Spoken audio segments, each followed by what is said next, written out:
नमस्कार, शंखनाद न्यूज चॅनलच्या बातमीपत्रात आपल्या सगळ्यांचं स्वागत आहे। सुरुवातीला पाहणार आहोत मुख्य बातम्या। शहराच्या अमृत भवन मध्ये 15 मार्च ते 17 मार्च दरम्यान all India video photo trade फेअरचं आयोजन करण्यात आलं होतं। फोटो कॅमेरा आणि व्हिडिओग्राफीच्या क्षेत्रातील सर्वांसाठी हा फेअर आयोजित केला गेला होता। 16 तारखेला दुसरा दिवस असल्याने या फोटो एक्झिबिशनमध्ये युवा वर्ग मोठ्या संख्येत सामील झाला होता। मात्र दुपारी झालेल्या अवकाळी पावसाने या चकमकीत एक्झिबिशनचं चित्रच बदलून टाकलं।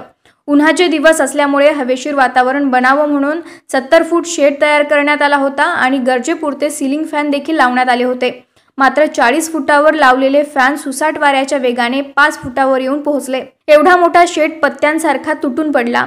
या फोटो एक्झिबिशनमध्ये किमान 200 कंपन्यांचे प्रोडक्ट विक्रीसाठी आणले गेले होते, तर मॉडेल्सच्या रॅम्प वॉकसाठी स्टेज देखील सजवण्यात आले होते।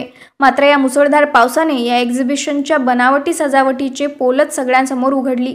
सूत्रांच्या मते स्टॉल दुकानदारांचे बरेच नुकसान या अवकाळी पावसामुळे झाले आहे, तर बऱ्याच दुकानदारांनी आपली दुकाने शुक्रवारीच बंद करून दिल्याचे प्रत्यक्षदर्शींचे सांगणे आहे। कॅमेरामॅन प्रवीणसह सनी भोंगाडे, शंखनाद न्यूज, नागपूर।